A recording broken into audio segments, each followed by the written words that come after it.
To Glasgow. Our Scotland reporter Tony Maguire is there, where there's been a bit of controversy, Tony. Yeah, good morning. Certainly, just before midnight, we had reports that the police had arrived here at the Emirates Arena in Glasgow, where they seized multiple voter papers as part of an investigation into suspected voter fraud.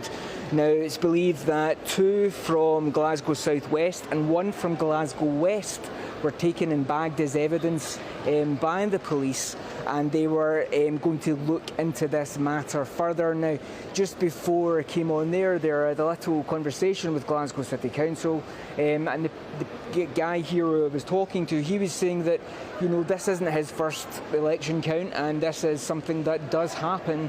Now, typically, it's a case of John Smith Sr. picking up the voting paper accidentally for John Smith Jr.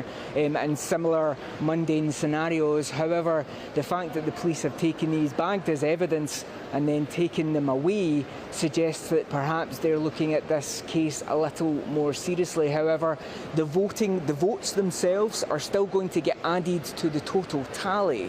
However, the papers will get taken away, and I guess this now becomes a police matter until it isn't, and we're expecting, I guess, to hear a little more about that over the next few days. But here this morning in Glasgow, we've already started to have a few of the voter turnouts, which are quite interesting.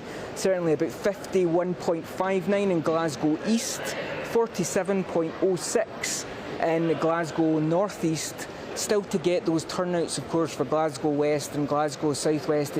It does seem that those voting tables where they were doing the counting tables seem to grind to a little bit of a halt for a short while those scenes unfolded earlier on. There is still something of a police presence here, though I believe that is very much typical.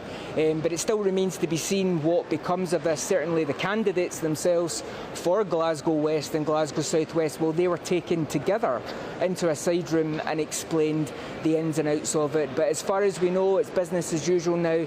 Back to the drawing board. Counting, the fluttering of papers has continued as we march toward, we think, the first declaration in about an hour's time or just over. No one would have done anything. No one would have done anything. Lovely. Tony, thanks very much indeed, and he's going to bring us up to date with everything on that, of course, as and when things develop.